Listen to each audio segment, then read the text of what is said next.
and the Marquoyer has it on that wing. Here's a shot. Henderson made a wild stab for spell. Here's another shot. Right by the score. Henderson has scored for Canada. We're at the bar again. Yeah. it seems like every single time I see you, we're always going to the bar. Yeah. Not a bad thing. Yeah, not a bad thing. So on Saturday, we watched 2 games. Yeah. Let's just start with the Flames against the Golden Knights. No, crazy. Calgary. Calgary, right? Yeah. Right now, Vegas has lost 3 games in a row. Yeah. I don't know what's even going on Yeah. They're 6-2-1, I think. in the last little bit. Oh, sorry. 6-2-2. 6-2-2. That's still not They bad. lost 1 in OT. Yeah, just watching that game, it was just Backlund scored 2 goals. Yeah. And the crazy thing is, like, when watching the game, it's just like Calgary just all over him. So much pressure. Yeah. Yeah. Yeah. And that was one game where I'm watching Mitch Marner, like, why do you look so puzzled? What'd you think about the hit on the goalie where he skated through the crease, but it was like after it was after the puck already went in the net? Oh, that? Yeah. I think that was a goal, but he should have went in the box. Yeah. You think it should have been like a roughing? Yeah. Yeah. It should have been a penalty, but I think you can't really give it one if the goal already went in. Yeah. So typically that's the rule. It's weird, like, because you see in football how even if the play's over, they'll sometimes throw like an unsportsmanlike, and that's like, even though the play's dead, Yeah. there's still a penalty. Yeah. It's weird because, like, for fighting or like something like that, you get a penalty, right? Yeah. Yeah. And that's after the play. Yeah. It was like, I was like, okay, thank goodness that he was okay. Yeah. Right. No, it's scary. Yeah. And it was like, I don't know if it was like he meant to do it. It didn't look like he stuck his elbow out. I guess he just tried going hard to the net and just hit the goalie. But It's happened a few times in the past week. yeah, You see couple goalies times. getting hit. Yeah, that was what was the score? 5? yeah, it was like 5-2. Yeah, 5-2. And we're watching. We're like eating chicken wings, having beers. Look up, Backlund scores. Yeah. Like what the?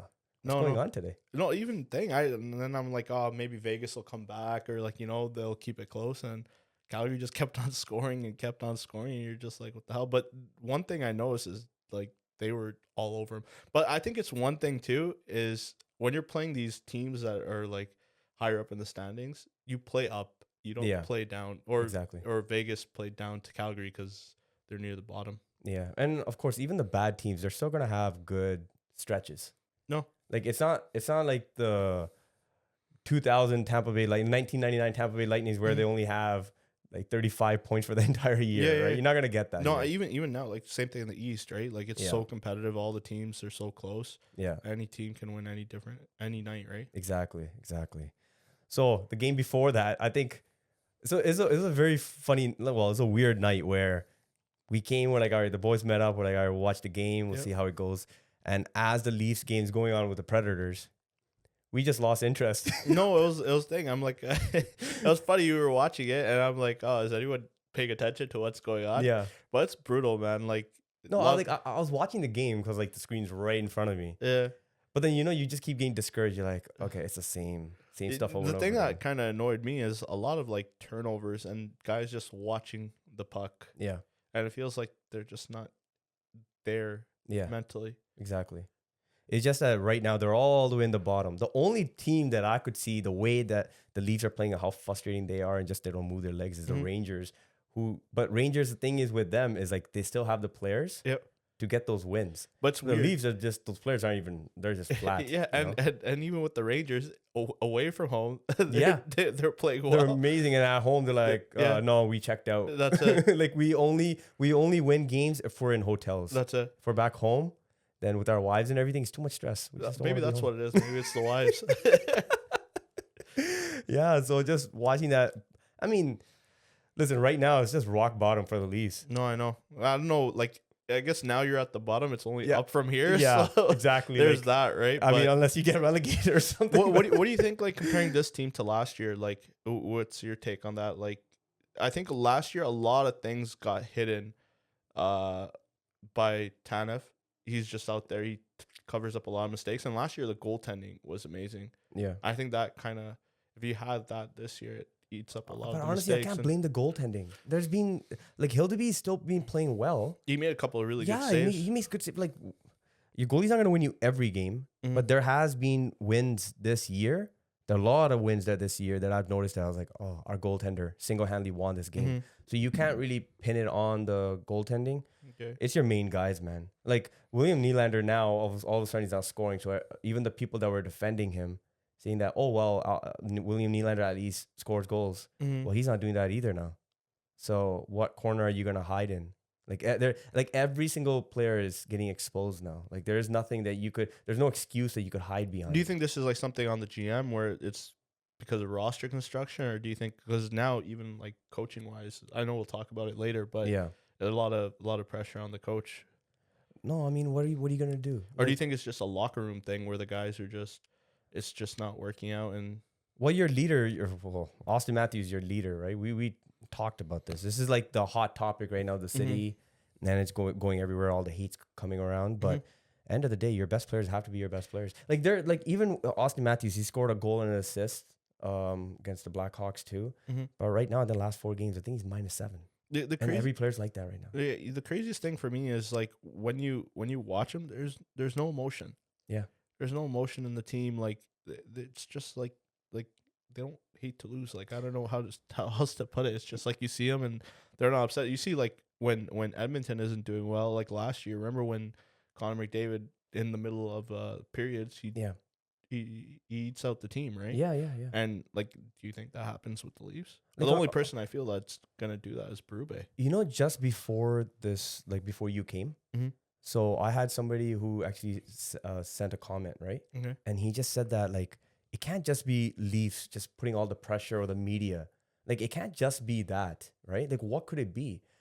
And my thing is, I think the Leafs amenities that are given to the players, They're too pampered. They're like top notch. Like it's the best of the best. There is no other team on this planet that gives more to their players than the Leafs do, right? And I'm not sure if it's something that's just taken for granted, right? Because you've been playing, like you could talk about Austin Matthews, Morgan Riley, you could talk about Nylander, the guys who've been here from the beginning. Like, are you guys just accustomed to this? Like, you guys don't really soak this in? There are like a lot of people, there are a lot of fans. I think there were questions a few years ago. There were people, I think there was a reporter just asking random people, like, what would you do if the Leafs could win a cup? And a lot of people are like, oh, I'll donate a kidney. I'll donate this. I don't care. Like, no, but that's the thing. And right? that's just like the passion with the fans and what your core is showing. It's miles apart. They're on different planets. It's not even close. It's like, you could talk about like upper class and lower class. Like that's how big the divide is between the fans and what the core believes they are, right? It's a huge disconnect, man. No, even like for me, like I think we have the best fans in all NHL. Like there's no one. They get obnoxious for sure. No, 100%. But that's just because they care so much about the team and they're so invested in the team. And it's warranted. They pay a lot. No, 100%. Tickets, and you look at sports and everything. All the prices is skyrocketing. People are still putting the money in, right? No, and they sell out every game. Yeah. Like, well, they haven't been selling out anymore. Well, the tickets are sold. It's maybe just people not showing up. 100%. No. There's only 8. There were 18. I think there's 18 regular season games right now, and they're saying 6 of them haven't been sold out. Okay. And then the trend is going down. Do you think? I know, like with Arsenal, this is like completely different. But at one point, fans were going to Arsenal games, taking out banners, showing their displeasure with the team, saying, "Hey, kick the manager out." You can't do that. Sell the owner, or get the owner to sell the team, or something like that, right? Yeah. But no, it's like crazy because I think now you're seeing, even with like you see a lot on YouTube with like YouTube channels interviewing fans, and a lot of fans, they're so discouraged, and I think they're like fed up with it too. Yeah. Because you're like, okay, you have like maybe 2 of the top 20 players in the NHL with Nylander and Matthews, and I feel like they're just wasting all this time. Like I think they're past their window now. I think they're on like the back half of their window anyways, but I felt like it's just all wasted. Yeah. No. I think they spent too much time trying to make the Shannon plan work. Yeah. And I think they should have maybe blown it up or try and made moves earlier. But I don't know. But that has a lot to do with MLSE politics. It's nothing to do with it. Well, that's like I think a lot of people are trying to like they're you're saying fire the coach, fire the GM, and everything. I don't for traveling or I get it, right? I'm talking about before that with Shannon Plan and everything. There's a lot of politics behind closed doors that people don't know about. It's jersey sales and everything. All that stuff makes a difference. If in Leafland, the only way things change if money changes hands. So if people are not spending the money anymore, the changes will happen. And I remember when Sundin days, same thing. When he left and they were trying to, I remember even the Sundin days, they were stretching out there trying to not rebuild for the longest time until people were actually discouraged and didn't want to go to the games. They don't want to watch the games. That's when ownership wanted to make any changes because the jerseys weren't selling anymore. No, well, that's the thing too, right? Now everything's so driven by money. I think now they're like, hey, who cares about like rebuilding? That's one thing we want to avoid because they know they're going to lose out then. Just try and fill something that's semi-competitive. Just get into the playoffs, right? Because as long as they get into the playoffs, I feel like no fan's going to be disappointed, right? I think we're way past that. Well, I think even now, like fans are starting to say like, this team, the team itself does not represent the city, and it hasn't represented the city in a very long time. The last time an actual physical Toronto Maple Leafs team represented the city was back in the early 2000s. Mm-hmm. Even if the team have made the playoffs every year, even if they won, even if they had any success going from past the first round to the second round, the team itself never had the soul of the city. It's just the way they play. It's just not the style of how the city's built. Well, even that too, and I think it's just like the players, just like there's no emotion. It's just like, hey, they go out, they play, and then after that, it's just the same response. Oh, exactly. You know, like, and it's just kind of now it's starting to get stale. It is. You know, well, what I mean? It has been getting stale for a long time. It's just that now that even the people that were defending certain players, if they're defending Marner or Nylander or Matthews, there's always like, you know, you could say groupies or whatever, right? Even those people ran out of excuses. They don't know how to defend the player they wanted to. Do you think there's like a short-term fix they can do? Because now they're like near bottom, right? No, we talked about this a couple of weeks ago. There is no fix. This is the filth that you're in, and you got to be able to dig yourself out. It's the people inside the locker room that have to figure it out. There is no player that's going to save you. There is no coach that's going to save you. Even if you go, and we could just talk about the next thing we were going to talk about is the rumors where that Berube is going to get fired and then DeBoer's going to come in. Okay, well, you may just find like early success, a couple of games. Yep. You're gonna go right back in to the same thing because it's a culture now. The thing for me is too, like, I'm like, what is DeBoer gonna do differently than running Berube, gun right? style? Even that too. Like Berube, he's not going out and telling the players, hey, don't play well and stuff like that. Don't go out and hustle and stuff like that. Or he's not like going crazy on players, singling out players or treating them bad or anything like that. I think it's just the players. They don't have the way when you watch it, it feels like they don't have heart. Like obviously they're putting an effort and they want to win, but it's just like as a fan, it's like, you know, you'd give anything up to do it. Like it's just you don't see it. Yeah, I think personally, if there was any change, there's one change that they should make now is Savard. Marc Savard needs to be fired, our assistant coach as our power play coach. Nobody's talking, like everybody's talking about Berube and you could talk about the GM, but he came in 2024, 2 years, and in 2 years, right now we're in the bottom of the power play. Even last year, we didn't have a great power play. It's okay. Marc Savard, I don't know, man. Like, what happened to Malhotra? Did he go with Keefe to New Jersey? I don't know if he went with Keefe, but I know he was like they were all let go. Let go, yeah. Yeah. Because even with Berube, right? You bring in a new coach, he wants to bring in. But typically, right? When you fire your coach, before you fire your coach, you fire the assistants first. Try to see if you could build a different system around, and then see. And then if that doesn't work, then typically you just get rid of him and then bring your own man. But Trevelyan is the one who brought his man, right? He brought in Berube, right? He's the one that brought in Berube. So it's like what's going to happen is like once the firing start happening, it's going to happen across the board. They're just going to wipe everybody out. But I think personally, if you're talking about temporary fix, nothing to do with the players. I know everybody's saying get rid of Matthews, get rid of Nylander, right? It's always the easiest thing to change, right? And that's the cheapest thing too, right? Yeah, your power play is like hideous. Like how could you have the worst power play in the league? You know, let's just talk about baby steps of if you want success, forget about winning a game. Right? Forget about even playing a full hard 60 minutes. All right, well, what about your power play? Let's just start with the basics. Why isn't your power play not scoring goals? So you start fixing that, then you work on the next thing. That's how bad that's how rotten to the core this team is, that you have to go and think about your power play first and then work your way up. Way up. Even like 5-on-5, like just going back to the game on Sunday, and even watching, going back to the game on Saturday with Nashville, and then going into Sunday when they played Dallas, like it just, I don't know, it's so stale. Like it looks like the players are just shooting pucks up the board, not paying attention, and like and they're getting outshot. It's getting sloppy, and they're getting outshot every game.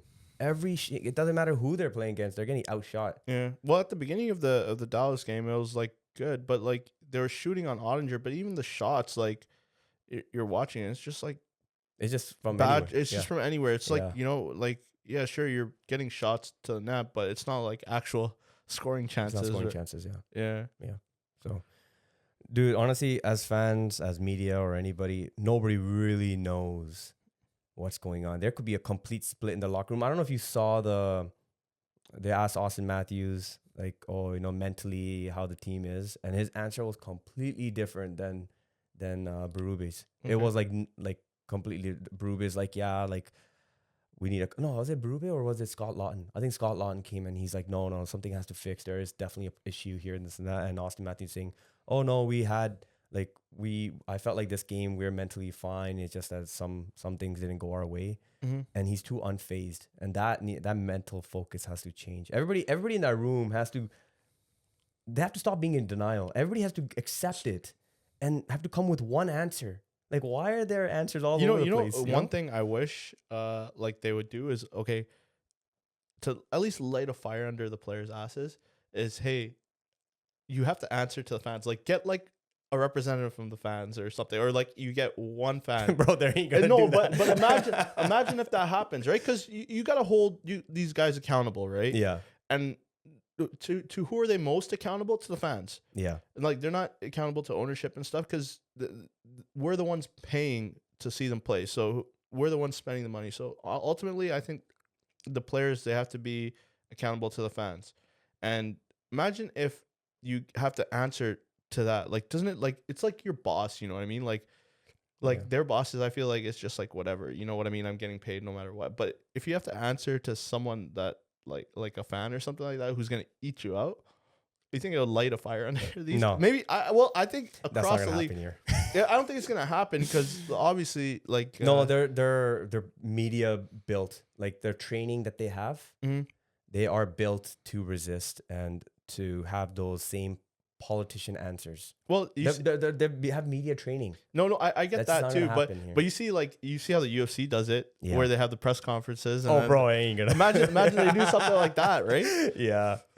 Okay. Anyways, listen, we've been spending enough time with this stuff. Yeah. This is a Christmas special. I don't know why we're going downhill. That's the Leafs, man. They're just bringing us down. I know. Okay, listen, we'll just go on the bright note. Something with the Leafs. Something positive with Joe with Bowen, right? Oh yeah, right. So the tribute that happened. Yep. So I felt like that was it was funny, because I showed up late as usual to the thing. I think I started making a habit, and on my way, and I was listening to the game, and it's just magical here, because you see his passion, or you hear it when he's talking about the team and stuff, and it was really nice. I didn't catch the. It's emotional. Yeah, so I watched the tribute afterwards, but it was emotional, and it was nice seeing him, and like you could see, like, he has passion. He cares about for so long. Like what, 40 years, right? Yeah, I haven't even remembered the last time. There's so many games where I'll be driving to my hockey game, listening to him on the radio. No, well, even for me, like, honestly, sometimes I'll mute the TV and put the game on the radio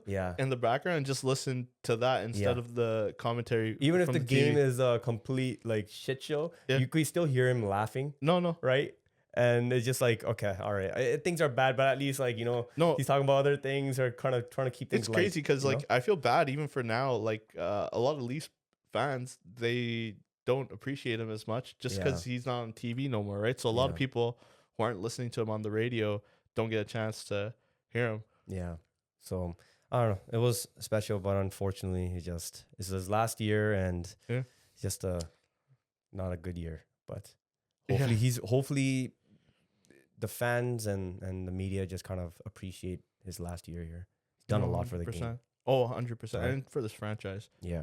Like, even like for me, like, that was like sometimes even the best part. Like, even through like all the years, like when we were going through that year, but right before we got Matthews, like still just tune in just to listen to him. It's the same thing with like Don Cherry. Like, when you get these guys that are I wouldn't say bigger than hockey, right?